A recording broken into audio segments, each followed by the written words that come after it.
plaintiff, Clarissa Whiting, was hired to babysit the defendant's children because the co-defendant, the mother of his children, couldn't be left alone with the kids due to an open DCFS case. Clarissa claims while working for them, there was a lot of drama, and she's suing today for unpaid wages. Defendant Nicholas Gray and his ex-girlfriend Tara Mormon admit that they hired Clarissa because Tara could not be left alone with the children. But he insists they never agreed on a set payment amount for her services. Start with you.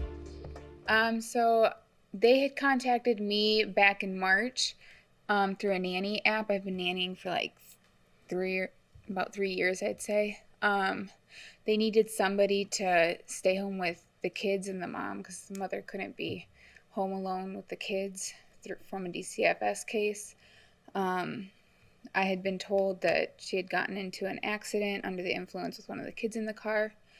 I agreed to watch the kids and the mom. I wasn't really there to watch the kids. It was more so I just had to be present if the mom was home. And I had agreed because they said I could bring my new infant to work with me, and I wasn't ready to leave her home alone.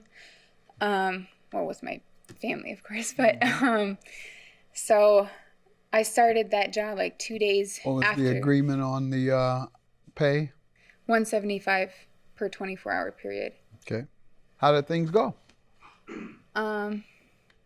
They were somewhat okay, but like there was just a lot of drama involved, I think, with it, with Tara leaving. And Nick would always be calling me like at night after the kids were in bed, like saying she's cheating on him and like ask him where she is. And like I wouldn't necessarily know where she is and stuff. But there was all that. So I'd be making the kids food and stuff like that, which wasn't my job. Somebody, you say one of them was talking about cheating, about the other cheating? Yeah, so they all lived, yeah.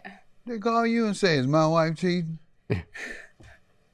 So Nick would contact me saying, is my wife, or this is a girlfriend, I guess, because you were dating, there. And I'd be like, no, she's not. She left, whatever, an hour ago. And he'd ask where she is. And I'm like, I don't know. It's not like I'm keeping track of where she's going. How did the word cheating come up? Did he ever mention that? I'm just wondering if he put you in the middle of something that he suspects regarding his wife's fidelity. Oh, yeah. That's what I'm saying. He mentioned multiple times that she was cheating. All right. Let me hear your side. Anyone want to start? So in March of 2021, I hired Clarissa to be a nanny for the kids. I brought the kids back from Alabama. She couldn't be alone with the children. I couldn't work. I couldn't sleep. I worked nights, so How couldn't you sleep? So it was a active DCFS case. That's one of the conditions DCFS made is I couldn't not sleep. to sleep? Right. Well, I couldn't be asleep, and I had to be present and be awake at all times.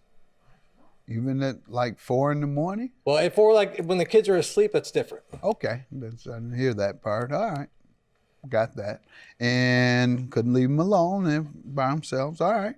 And so what was the agreement? Was it $175 per 24-hour period? Yes. All right. You want to make any comments about the things she just said you would call about and put her in the middle? So I don't remember calling and asking her, Your Honor, if my girlfriend at the time was cheating. But I did call her and ask her where she was at. And because I worked 2 hours away, I had no access to come home and find out what was going on at my house. So I wanted to know, the initial agreement was for her to be at home with the mother and the children.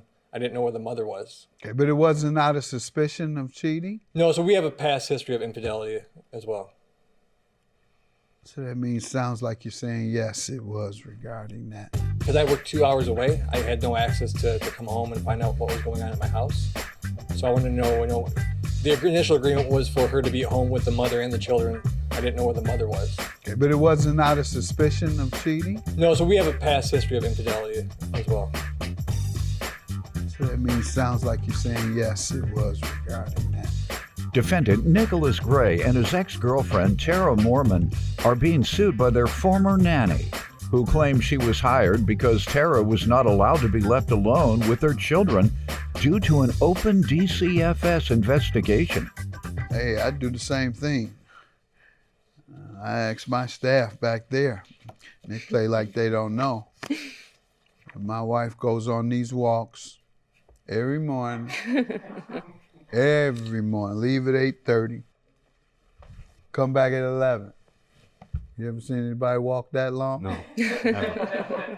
I said, if you've been walking for 3 hours, you would be in Las Vegas gambling. One of the more recent times, she told me she was going to the store to pick something up, and it was 3 or 4 hours. So I said, you must have bought the store out. Debbie and them don't believe it. I say, check on my wife. She said, I ain't doing that. You see if she on that notorious walk. Or I'll ask Stacy to call her for some business that I can't get to, and he'll say she's still on her walk. So we're together on that, man. Go ahead, ma'am. So let's get to the payment or the breach of contract. How did they breach the contract? I suppose is non-payment. So they were paying pretty much what they were supposed to pay all the way until April 15th. And then that's when, like, they stopped giving me the full amount that they were supposed to pay on the 15th and on the 30th of every month. So it was about 13 and a half days worth of pay that they didn't pay me. He worked nights, so I'd go at like 3 p.m. and stay till 3 p.m. the next day for like 3 Really? days. Man doesn't work 24 hours yet. You have to stay there 24 hours. When he's sleeping, I had to be there because Okay. the kids and the mom were awake. So All she couldn't right. be alone with them. All right. And what do you all say? Sir? So I think in the middle of April is when we said, I told Clarissa that I couldn't afford to pay her the $175 a day that I know we'd initially agreed to because I was paying it by myself. And although I made decent money, I mean, that's a lot of money to pay someone. What did she say? We never agreed on the amount, Your Honor. Did you pay her anything? After that, I don't think I did. So I had a change in circumstance. So I lost my employment. I'm actually living out of hotels right now. Okay, you seem like you're changing your reasons now. You're saying you didn't agree to pay her anything after the middle of April. Well, so the initial agreement, the $175 a day, I think that's still valid. There's no date on the agreement. So I think that's a valid amount until I know that we couldn't agree on the amount, but that's probably the valid amount. I just would need more time to pay it because I don't have a job right now. Okay. I'm unemployed. Things you're saying are confusing, but I'm glad that you admit that you owe her and just unable to pay at this moment. But at least you say it was $23.80. So judgment for the plaintiff. Have a good day. I'm sorry this happened. So I talked to the kids. The kids are glad that you're still in their life. So I appreciate everything you've done. Yeah, they're definitely still in our lives. So I love the kids.